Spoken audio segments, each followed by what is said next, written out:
Hello, everyone. Welcome to another episode of Ask CCSA, where we learn so much about the people, the initiatives, the organizations who are making a big impact in climate action right here in the Caribbean.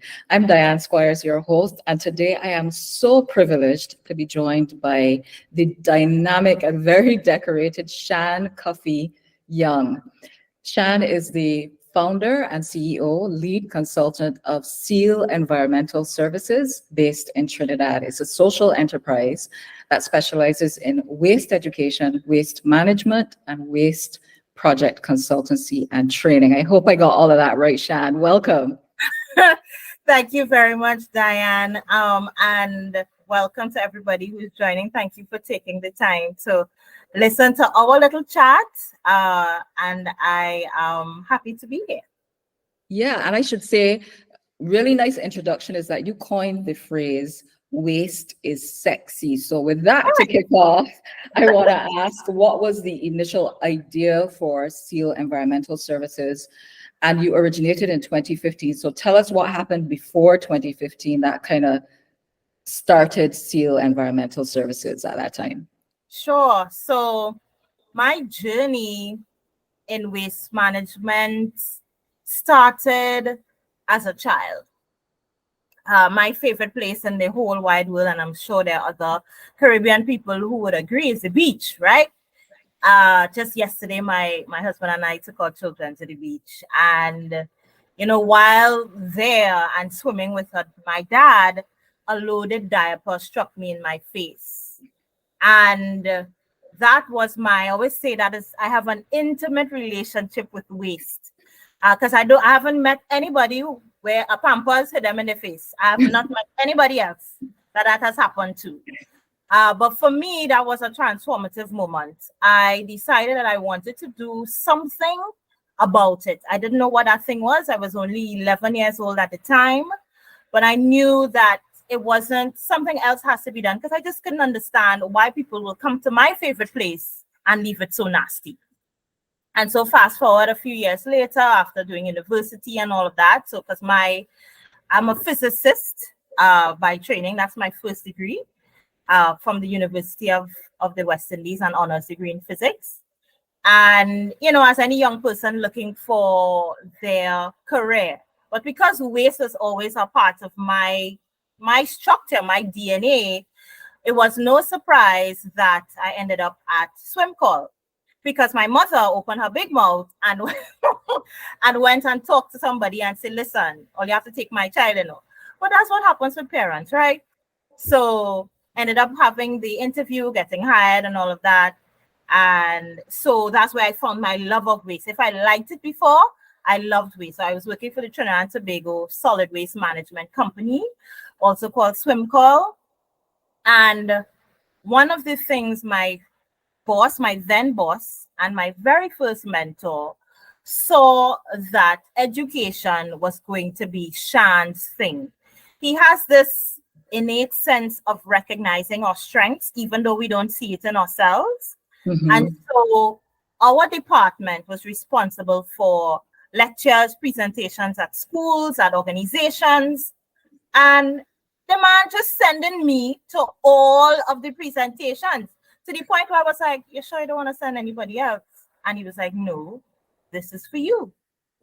So after doing several presentations and recognized, oh my gosh, I really do like this thing. I love working with children. And I love the opportunity to share and speak about waste management. And, but recognizing that something was missing, there was this gap that we weren't really meeting people. One, our interactions were one-off. So you would see me now, you won't see me for a few months. So that was challenge number one. Two, especially where the children were concerned, I wanted to have something or create something a bit more tangible for them.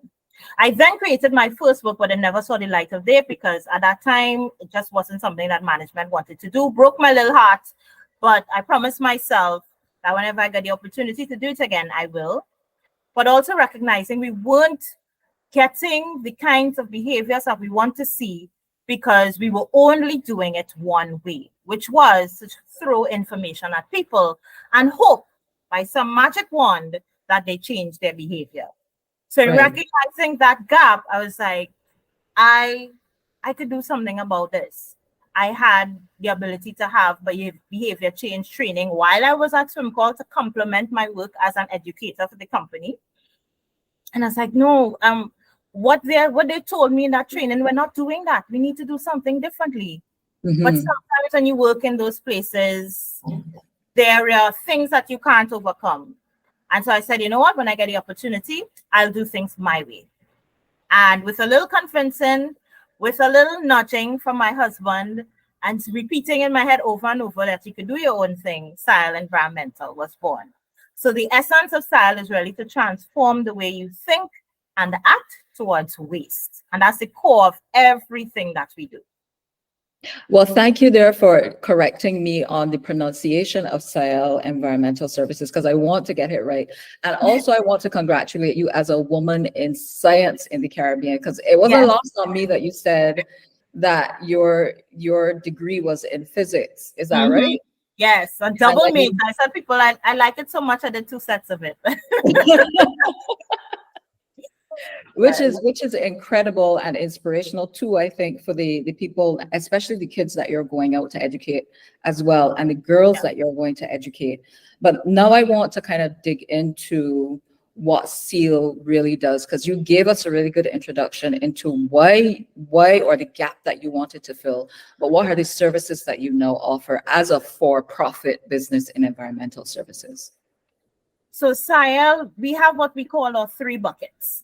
So our bucket 1 is our waste education and literacy programs for children and youth. So we do facilitate children's programs, all centered around waste management. I talked about our book, so we now have 2 books, a storybook called Kai's Magical Adventures, Where the Garbage Goes, and a complementing coloring book called the Eco Hero Club coloring book. Because in Kai's Magical Adventures, at the end of the story, I tell them that they are the eco heroes because they have the power within themselves to make a difference. Because where that comes from is every time I talk to them and I ask them certain questions, I ask them if littering is good or bad. And the answer has always been bad. And I say, why? So I recognize that they know things. They just need their thoughts, their thinking to be facilitated. And so that's how I see myself. So that's that program. And we're pulling out, I remember a child, I did a reading of the book. He says, so auntie, wear my sweater. Your sweater real nice. So you're not bringing out any sweaters from the mouth of babes. So we are actually also doing merchandise to go along with the books, and they, as well as some of the things that we sell. And I have t-shirts and all of that we're building. Bucket number 2 is our waste management courses and training. So we have a series of courses that we offer. Our most precious one is our home composting for tropical climates, because I love encouraging people to use their organic waste at home and turn it into compost. And so after teaching for almost 5 years, I created a 100% online self-paced course on composting at home. And we also do trainings for companies and different organizations, all centered around, of course, waste management, behavior change, circular economy as well. And then our 3rd bucket is that we do consultancy work, primarily in the area. And the area we chose is food and organic waste. I love interacting and engaging with organic waste. And I have created programs for individuals and businesses alike to help them manage their food and organic waste better. We know in the Caribbean region, Trinidad and Tobago is no different, that food and organic waste is the #1 waste type we generate. However, we do not have as many solutions in this space. But as an educator and also doing my training as an accredited consultant in food waste, it is important that we recognize that there's a lot of awareness that we have to generate, that we have to teach people and talk to people about it. Because in the food waste hierarchy, prevention is first. The general waste management hierarchy, prevention is first. I tell people sustainable waste management is firstly about making less waste. It's not about going to recycling. Recycling is way down the ladder. But what happens is, because that's what we know, we just jump to that as the plaster for every sore, as a quick fix solution when it is not. So food waste is no different. We have to prevent, and then the second part is feed the people, feed animals, then transform, of which that is where composting and bioenergy and all of those things fit. But we kind of miss the stuff that comes before it, you know? So for us, we wanted to, again, address that gap where food and organic waste is concerned and create our own consultancy programs. We also work with organizations to help them come up with more effective behavior change strategies. It's because we're doing the same things over and over and expecting a different result. We all know, Diane, that is the definition of insanity. Madness. That's right. Definition of madness. So we can't continue to be mad people out here.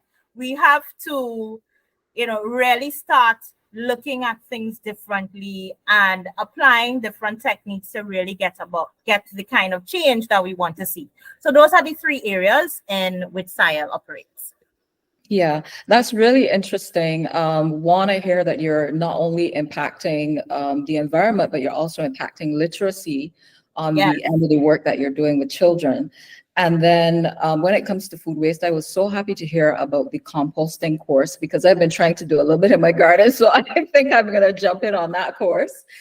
And the interesting thing that struck me is you said there's something that comes before that. So when you talk about prevention, I'm thinking, my peelings and so on, and trying to get that handy compost. But what comes before that in prevention? So what comes before that, firstly, is understanding that as we say in Trinidad, that's a good thing, right? That's not something that should be wasted. And so what are the things that we can do to reduce the amount of waste that is happening? Because we have waste in different areas, right? So when we talk about reduction, we're talking about things like using a smaller plate, Diane. We have a saying, I don't know if in Jamaica there's a different one. I'm sure in Caribbean islands they say it differently. But, we say we eye bigger than we belly. So we want to eat real food. But then you reach the point where you can't eat all that. So then you're going to throw away all of that good food. So because we also, in Trinidad, we also have better belly bust than good food waste. So that is to tell you, eat all the food now. Don't waste the food, eat all. But for some reason, a lot of that good food is still being wasted. And so an example of a preventative measure is to simply change the size of your plate. So that way, what you put on there, you are going to consume everything. That works well with buffets. It works well at home. I started eating, and everything I tell people, I do myself. So I changed my plate size because one, I was like, Shan, you can't eat all that. So why would I put it on that size plate?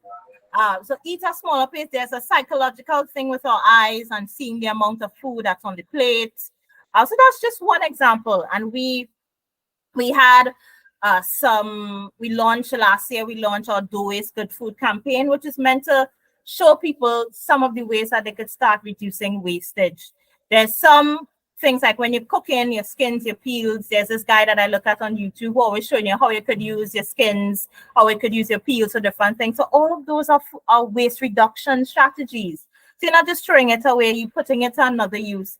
You're turning it into something of higher value. You could make an organic cleaning solution out of your lime skins and peels and the core. You don't have to throw it away to become compost. So all of these things is why I do what I do, why I continue to encourage people to simply see waste differently. This is a valuable resource that we could put to better use that we're underutilizing at this time. Well, with all this great work that you're doing, what's the kind of impact that you're seeing between the courses and the programs with children, and then the programs inside of corporations and other organizations? Can you kind of break down in those three buckets the impact that you're seeing? Well, I would say the impact for the children is definitely significant.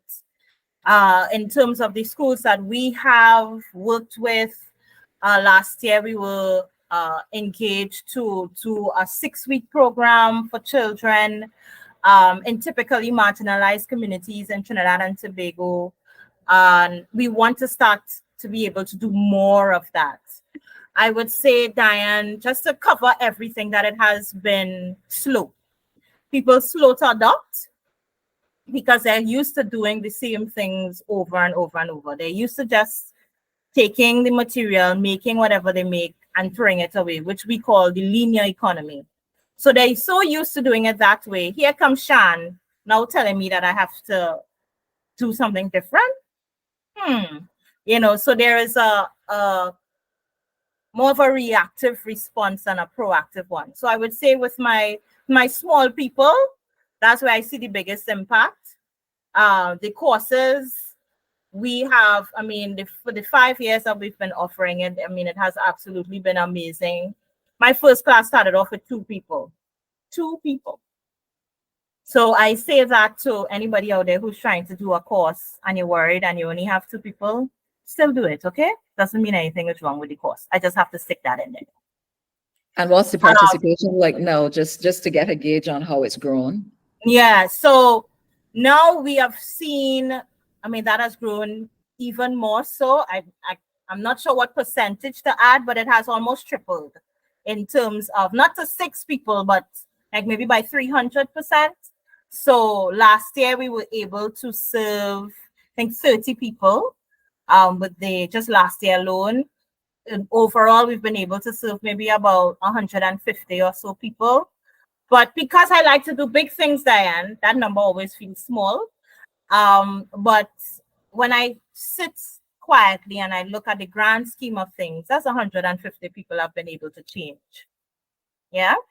So, and with the consultancies, we're really just starting to hit the mark on that. We've had a few companies that have engaged us before, and we're really, really grateful to them to help them look at their systems. As I said, it's been slow. So one of the things that I feel that I have to do or continue to do is things like these. Continue to share about why paying attention to your waste is important.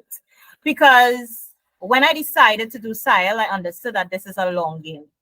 Education is a long game, and re-education is a long game. So I don't expect to see overnight solutions. This year, we decided to launch our webinar series. So now every month, I'm hosting a webinar on different issues. So we have launching your environmental career and being able to leverage your environmental degree to get into the rooms you want, because I spoke about that. We're looking at helping companies reach their waste goals. And then we also have a webinar on my favorite waste type, food waste, to get people to be more involved and to pay attention, in addition to our activities that we have on social media and all of the other things that we're doing as well. So I try to focus on those that I have reached. When people say, Shan, I used to throw away all my plastics before. I was never composting before you. And now I'm composting. Or now everything, before I even think of throwing it away, I'm thinking, what would Shan do? So the fact that I have those that people come to me and share that, especially on the tough days, then that is what keeps me going, to know that, yes, I am making an impact. And it will not happen overnight, but I'm always appreciative of people like this, of organizations like the CCSA, who's giving me this platform to share about the work that I'm doing and who support the kind of work that I'm doing as well. So I'm very appreciative of that. Absolutely. You made such a good point about not just educating, but having to re-educate people, which is probably 10 times as hard. And Yep. Then, we're happy to have you use this platform. And I know there are other organizations who have also recognized you. So now I want to talk about the recognition that you've received for the work that you've been doing. You and Siel have received quite a few awards over the years. So can you kind of tell us about those awards, and then we'll go into a little bit of what you've been doing most recently. Oh, awesome. So, as Caribbean people, Diane, we don't like sharing of our achievements. But I'm getting better. I'm getting better because I always tell myself, me sharing what I've been able to accomplish is not just for me. It's also for the little girl who wants to get into this space and thinking that she can't do it. So in 2019, we received the award for the best waste education company in the Caribbean region. We have received the Lawrence Placide Award for businesses in terms of being export ready. We've received the Kenneth Valley Award for environmentalism and advocacy. That was my very, very first award. I think it's my most cherished one. Not saying that I don't like the rest, but that was the first one. That was the first time that I was recognized for the work that I'm doing. We also were a finalist for the Champions of Business Award, which is like the Oscars of Business Awards in Trinidad and Tobago, and reaching the top 3 finalists, being second place. But one of the things that some of the other recognitions that we've received, I mean, last year I got the Social Entrepreneur Award from the Association of Female Executives of Trinidad and Tobago, AFET. I got Woman Leader Award from Gestalt.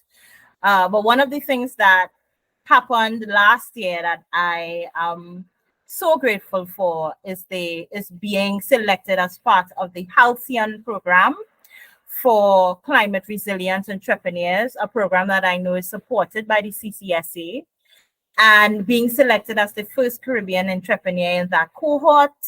It was an invaluable experience. I don't even think people always ask me, like, how would you describe it? And I always pause because I think I get overcome with emotions because the program was just on time, and the team at Halcyon are amazing and support the work that we're doing.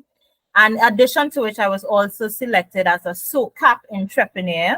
SOCAP is a global program for change makers like myself.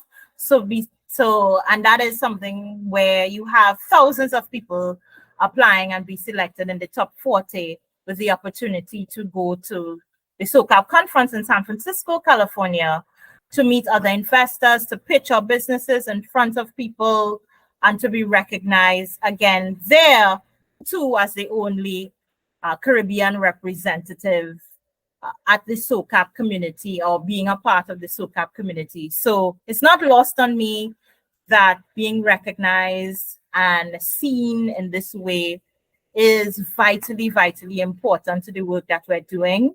It gives me the sense that, Shani, you're doing, I call myself, that's my pet name. Everybody who knows me or is close to me calls me Shani, right?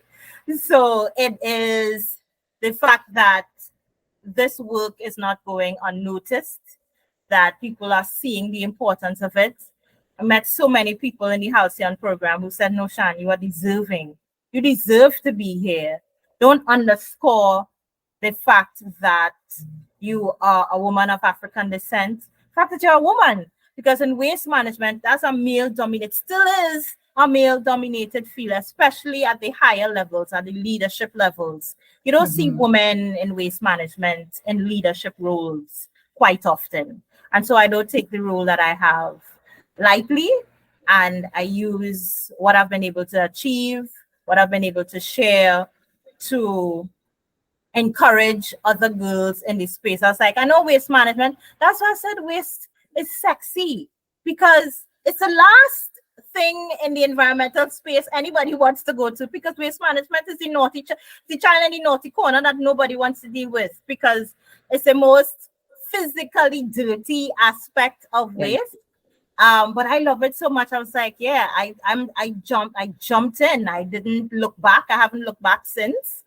And I continue to inspire others. And right before last night, I released that I am now heading to Abuja, Nigeria in 2024 to speak on the Big Ideas platform about my work in behavior change and waste management. Woohoo! Yeah. Yay. Excellent. I mean, and you were able to list so many things. And I think what's beautiful about that is this adds to the education, actually, because now you have several other platforms to bring interest to what you're doing, and it also adds credibility to a lot of the work that you're doing in Trinidad and Tobago. This is recognized globally, not just Globally. nationally. And so it's worthwhile, which is something that we always seem to need to have that validation. But I wanted to go into, the Halcyon program, which, as you mentioned, we love to be able to share that with our community, because there is a fellowship that's available for Latin America and the Caribbean on a yearly basis, I think it is. And you took advantage of that last year. But what were the kinds of resources, what was the kind of support that you received during that fellowship program that made it so memorable and so impactful for you? So I'll give you some tangible and intangible resources by sharing an experience I had in the program. So the Halcyon program, one of the key areas was preparing us to be able to pitch. So we had a pitch showcase that was the culmination of the program. So we got tips on how do we prepare pitch decks to be able to share that with investors, funders, donors, to bring financial resources to our organizations. One of the things that was also a part of the program, we had a number of different courses along the way. So I'll just give you a couple that really stuck out for me. Not that all of them weren't great, but these are the ones that really resonated. So we had one in Mexico City. So the good thing about the program, Olia, is that it has two parts. So there's a residency program in Washington, D.C., and then there's also the residency, each 1 week in Mexico City. So you're going to travel all year. All right. But one of the other programs that we had was, how do we work with corporates? How do we position ourselves to be able to be attractive to corporate entities, if that is the choice that you want to make? How do you craft your solution, to be more attractive to those types of organizations? How are you able to? We had a course on communication and resilience. So what I liked about the Halcyon program, Diane, is that they're not only focused on our professional selves, they focus on our personal development. So how can you be a more resilient founder? Because working in this space is not easy. And because we're so passionate about the work that we do, everything feels like a personal hit. Everything feels like it's an attack on me, the person. I have said to myself, they didn't take my program because something's wrong with me. That's probably why. And to be a part of a program that is focused on your development, focused on making you more resilient, making you stronger, in addition to building your profession, the professional side of the business, is why I loved the program. And one of the things I wanted to share is, most people don't believe this about me, Diane, but I do have a bit of social anxiety. I am I know that. You never know. People that they don't believe that. So one of the days is that the Halcyon team invited investors. So we had an investor breakfast, but they also had like a meet the fellows sort of session. And I remember sitting there, and the more they talked about this meeting session, is the more anxious I became, to the point of tears, because when I have to interact with people in that way, especially a large group of people, one-on-one is fine. I can do one-on-one. But when you're talking about group, all of a sudden, my anxiety just hits another notch. And the Halcyon team was like, okay, Shan, we're going to help you through it. So they literally, if they didn't hold, somebody did come and hold my hand, right? Because they knew, okay, this is a lot for Shan. So we have to guide her through it. We have to be her lighthouse through this. I said, guys, you know what? I'm like, an old car sometimes. I just need to get going. Once I get going, I'm flying. I'm a butterfly. You just see me fluttering from person to person. But getting started is where it's hard. And so they worked with me through that. I had a separate session with them. Okay, Shan, this is how you should navigate through this, which is what nobody ever took the time to do that with me. because it's also assumed that because Shan talks so much, she has no anxiety about these things. So that is a little secret that I'm sharing with the listeners, is that you can have, because I get nervous in front of people sometimes. You can meet people who will help navigate it. And I'm very thankful for the Halcyon team. I mean, when I was in a state where I was so distraught, they jumped in immediately to support me through that. And that's what I love about the Halcyon program. It is about developing you, the person, and the business at the same time, because they recognize the two are connected. Yeah, and it's so important for us here in the Caribbean region because, like I think we were saying before, just before we started this recording, and probably you mentioned it as well, often when there's something for Latin America and the Caribbean, you will have a ton of people who are from Latin America and maybe a single person in the room from the Caribbean. So you're carrying that big flag for the region on your own. And so you need that additional support sometimes, I think. So I think that's an excellent thing about the program. And I think in addition, there's also Amazon cloud credits of 25,000 US dollars. What's that about, and how was that a support for you? So I am just beginning to use my credits. Some of my cohort mates already jumped in racing because they came from different spaces. Like the team at Silvarum they use electrosensitivity for plants, and so they have a lot of scientific data. So the cloud credits from Amazon Web Services is a storage platform. So if you have a data-rich type organization, and all of us got $25,000 worth in Amazon cloud credits, right?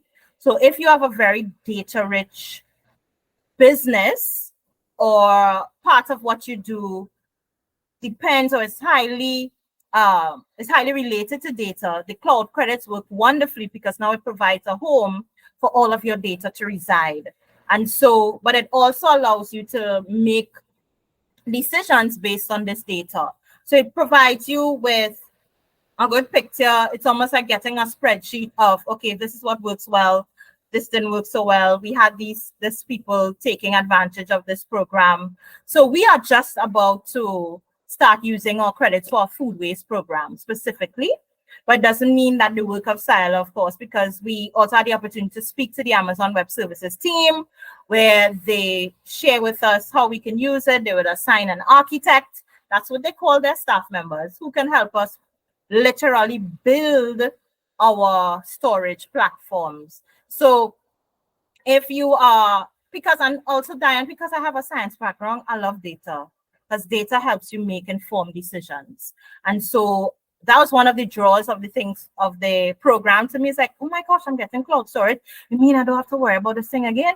Right. So that was one of the draws to me, and I'm excited to be able to finally be able to use those credits.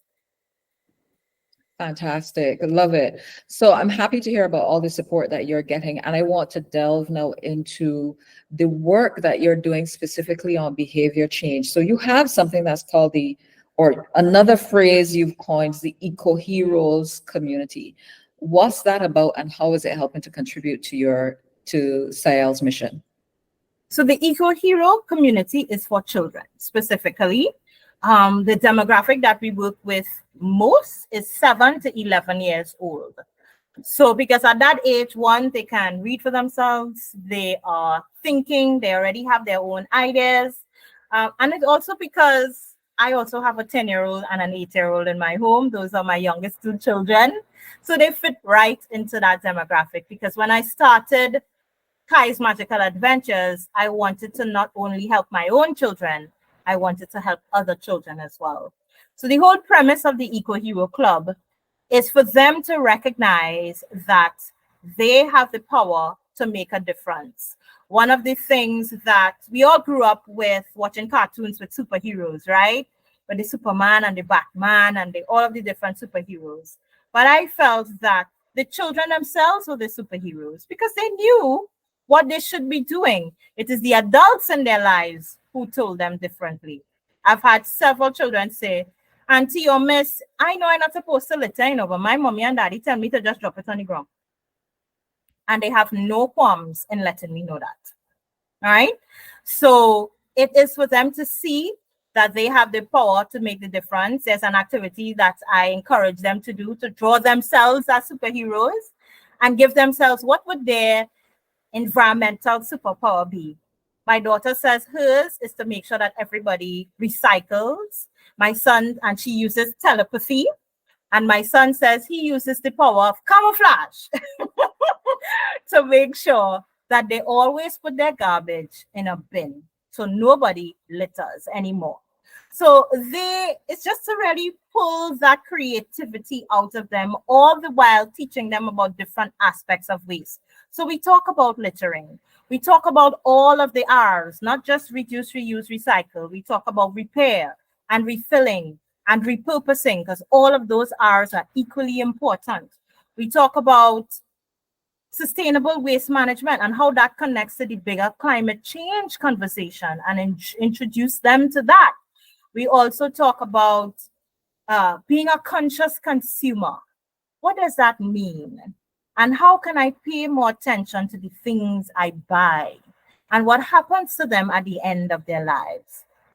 And we also talk to them about food waste and composting, one of our activities. So every topic has an accompanying activity. So when we talk about composting, they made their own at-home composters, right? So it's all about creating in them the values that we want to see environmentally, especially where waste management is concerned, so that when they grow up, when they become teenagers, when they become adults, it's already ingrained in them.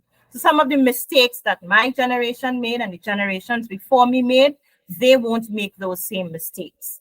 They won't have those same issues, and they will challenge the governments, communities. Why don't you have this? Why don't you have bins to collect recyclables separately? Why don't you have composting? You know, so they are going to be creating watchdogs, for lack of a better word, be creating police officers so that they are the guardians of their environment.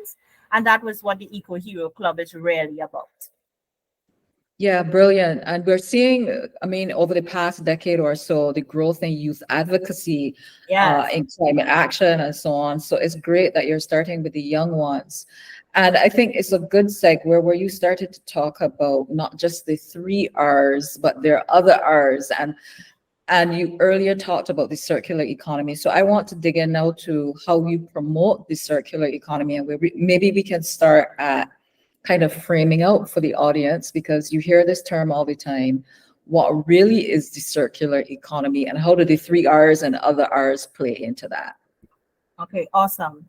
So I like to keep things simple, because I remember I did a panel discussion on the circular economy with the Cropper Foundation, and Omar, who is the CEO and was the host of that panel, asked me, Sian, how would you explain the circular economy to a child? And I love the fact that he asked it in that way, because people are at varying levels, Diane, when it comes to the circular economy. So my explanation to him was this. My children they get toys from their grannies and grandpas, and they use things. So I tell them, circular economy means that you keep using it as long as you can before you need to throw it away. So if something is broke, you fix it and you keep fixing it before it needs to become waste. So the circular economy basically is mimicking nature, what happens naturally. Trees grow, leaves fall off the trees, the leaves go into the soil, and then they become fertilizer for that same tree. And the cycle is cyclical. It keeps going around and around. So that's basically really simple, because it could get more technical as you keep the discussion going. But that's really what the circular economy is about. It is about trying to mimic nature as much as possible, to break what we know as the linear economy, make waste, to keep things or lengthen the lifespan of things. for as long as possible, and or to create things that can be disposed of in an environmentally responsible manner. So things like, so all of those R's fit into the circular economy. So the reduction, reuse, repair, refurbish, repurpose, remanufacture, recycle. All of those R's fit into the circular economy discussion. But the how I call the R's out, Diane, is also very important. That's the order of priority. So you shouldn't just jump to recycling first before Right. practicing all or any of the others that come before it. And so that is what is important as we continue to share about the circular economy, continue to talk to manufacturers and production houses about how can you look at your production process and make it more efficient? How can you lengthen the lifespan of this screw without, before you use it, a thing, and then you just throw away the screw? Right? Can you remanufacture it? Can you put it back into the system so that it has a longer lifespan? And that's the core of what the circular economy is. And we need the Caribbean to jump on board, to start adopting the principles, to make it policy and legislation wherever we can, so that someone said in a video I was watching, waste is generated because of a lack of creativity. And it made me go, I never thought about it that way, but he was very right. Because we're just so used to making things and just getting rid of it. We're not exercising our creativity muscle. What else could we have done with this? And that's why I teach children, what else can you do with this plastic water bottle? What else can you do with this can of peas, right? On my desk right now, my pencil holders and my pen holders are 2 old peas cans. The things that hold my files is an old cereal box, right? That a child showed me how to make. So we have to continue to keep things, lengthen the lifespans of things. And that's what the circular economy is about. And because it is this, that we have to be re-educated and we have to know it's more than reuse, reduce, and recycle. Partnerships are so important in what you're trying to promote. So how are you using partnerships and collaborations to promote your mission? Well, last year, I think, was our first real partnership, I guess. Let me go back and say it this way.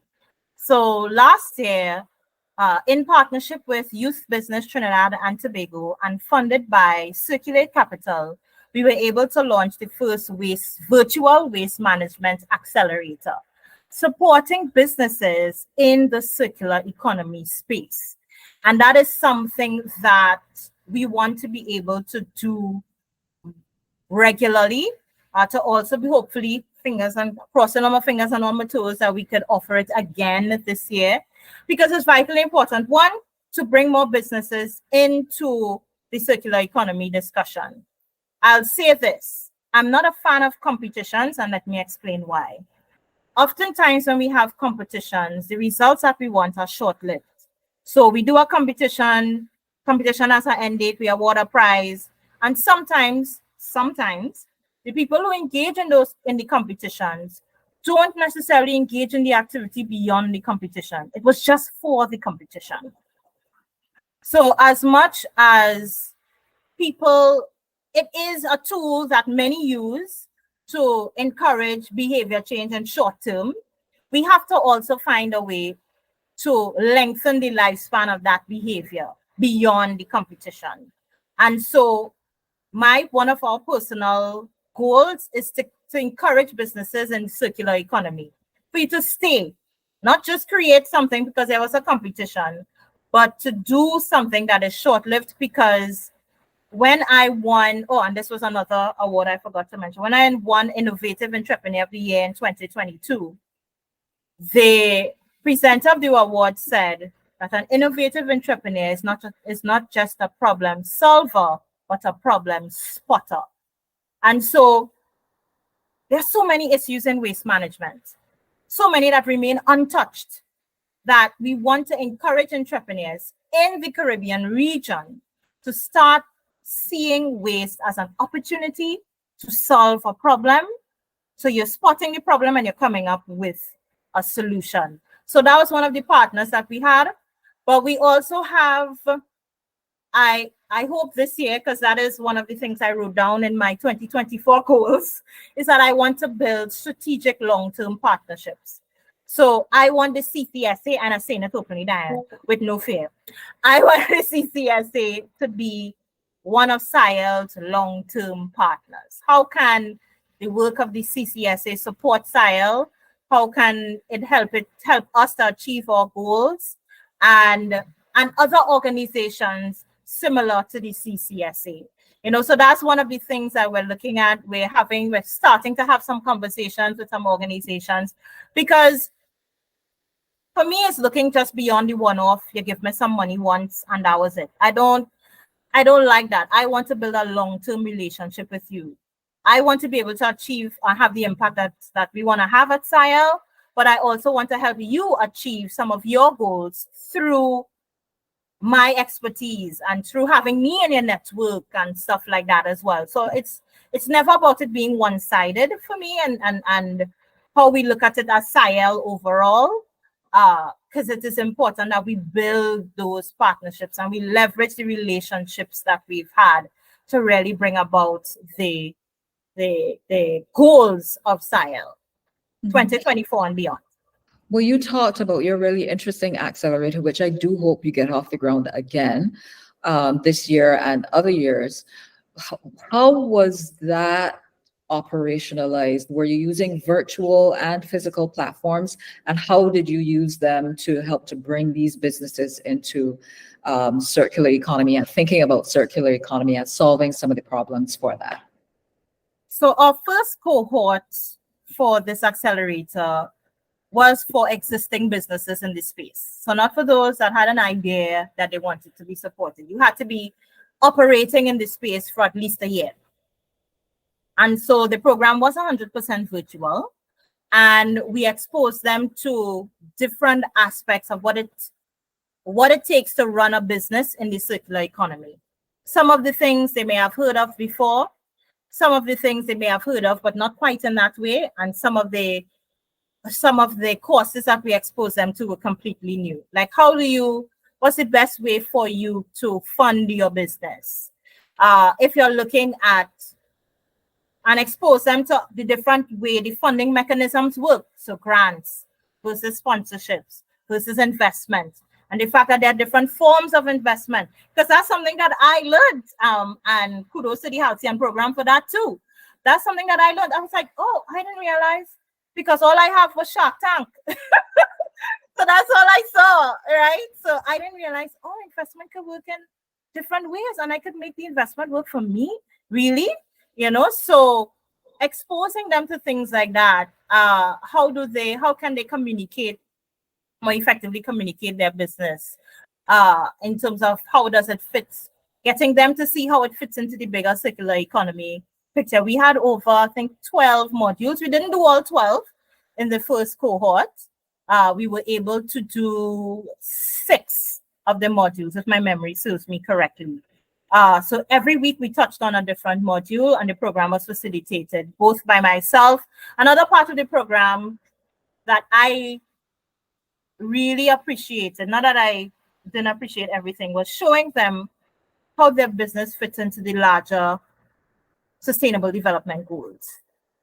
Like, where are you in terms of the work that you're doing? And you may think, well, I might only be attached to one goal, but then that's not true. When you dig deep, and you look at the targets of the goals, because each broad goal is broken down into targets. Yes. Then you see, oh, wait, so I'm also touching on life on land.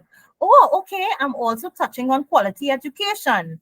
And that was very much a light bulb moment for many of them, because they didn't realize, oh my gosh, my business touched on so many parts of this these global goals that are meant to be as guides for us. So that was really awesome to see I love seeing their light bulbs go off when they learn something new about themselves and their businesses. Yeah. Love it. And I like that you're also kind of teaching in that program, or we're teaching in that program. I don't know if this happened before or after Halcyon, but a lot of the things that are required, and you may have learned with Halcyon as well. I think what CCSA encounters a lot in matchmaking businesses and projects with investors is that a lot of the entrepreneurs or businesses or organizations often don't have all the knowledge of, what their story is, what that bigger picture is, how they fit in, how their business touches the sustainable development goals, what an investor might be wanting to hear that triggers them to go, oh, this is interesting to me. So I think that's really important work. And I wanted to find out, what are the opportunities coming up that people who wanted to say, I would love to partner with Siel, but what specifically can we partner on? Are there specific things that you can talk about now that people can reach out and say, yeah, we'd love to work on this? Awesome. My husband always says you like to play too many things close to the chest. But so the biggest thing that we're working on now, Diane, is really scaling our food waste program. So remember, I talked about in the food waste hierarchy, first I talked about preventing food waste, and I talked about feeding the people. So one of the goals that we have this year is to create a food bank. So to work with organizations to build out that platform and to make it mobile. So we already started just testing the waters and throwing it out there to see if people like the idea, and the feedback that we've received have been awesome. And to really grow and scale our work with, because we want to go after the hospitality industry, the supermarket industry, the restaurants and caterers. Those are huge in the Caribbean region. And so to be able to expand, we need to be able to have access to more resources. So that's where we're looking at being funded, whether it's through grants or the right kind of investment for us. So that's a space where we are looking to bring people on board to work with us, right? Of course, we always appreciate a share and a like and a repost. Always appreciate that, because that just helps build the community. Because I always say I don't just want a following, I want a movement. I want people who are not just passionate about the space, but they are doers of the action as well.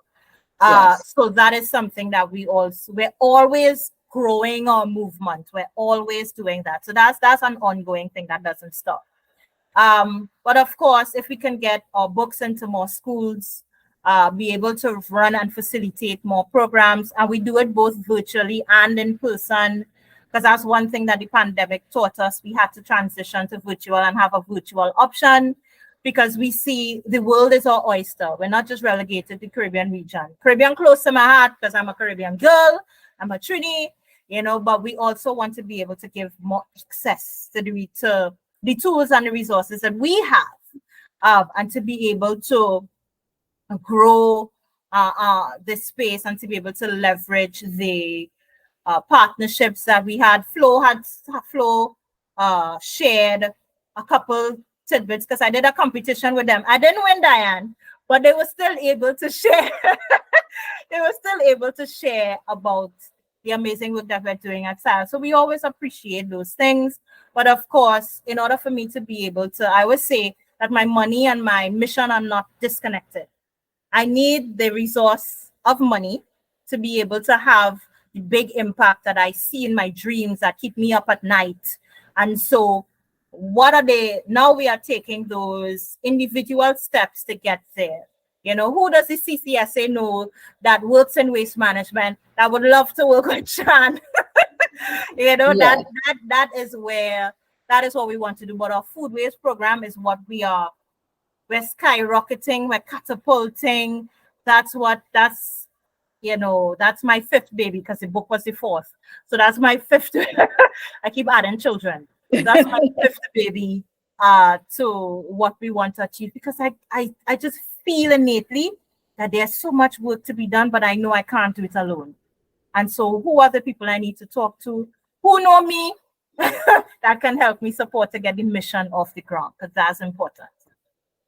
So with that, I think well, we can wrap up. What do you want, say, in the next 5 years, your overall impact as a result of, say, the expansion of the food waste management program that you want to propel? What do you want your impact to look like? What do you envision? So I envision a world where Siel, in order to make big change, it requires one step at a time, and that Siel is taking those steps. I envision that we are able to be in 5 years, at least in 3 other Caribbean islands and one country in the continent of Africa. I want us to be able to build out our course platform with several different courses in waste management, because for us, it's reaching people where they are at.